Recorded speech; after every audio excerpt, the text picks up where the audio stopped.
ৰাখি বঙাইগাঁও জিলাত কেইবাটাও কাৰ্যসূচীত অংশগ্ৰহণ কৰিবলৈকে আহিছোঁ। প্ৰথমটো কাৰ্যসূচী আছিলে সূত্ৰধৰ ছাত্ৰ সন্থাৰ এটা কাৰ্যালয় আমাৰ চৰকাৰে বনাবলৈ 50 লাখ টকা দিছিলোঁ, সেইটোৰ আজি উদ্বোধন কৰিলোঁ।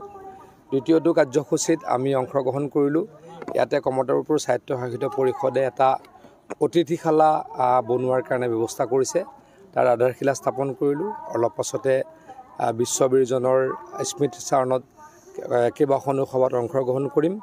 এই অঞ্চলটোৰ ভাল হওক তাৰ কাৰণে কামনা কৰিছোঁ। এই অঞ্চলটোৰ কাৰণে কাম কৰিবলৈ আমি যিমান পাৰোঁ চেষ্টা কৰোঁ, ভৱিষ্যতেও চেষ্টা কৰিম।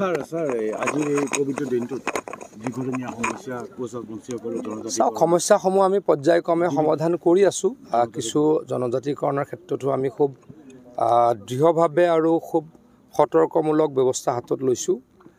কিন্তু এটা কথা ঠিক যে আমাৰ যিসকল কোচ ৰাজবংশী ব্যক্তি তেওঁলোকে বৰ্তমানে মেডিকেল ইউনিভাৰ্চিটি কওক, ইঞ্জিনিয়াৰিং ইউনিভাৰ্চিটি কওক বা অন্য পঢ়াৰ ক্ষেত্ৰত যিখিনি সুবিধা লাগে গোটেইখিনি ডক্টৰ হিমন্ত বিশ্ব শৰ্মা ডাঙৰীয়া চৰকাৰে দিছে।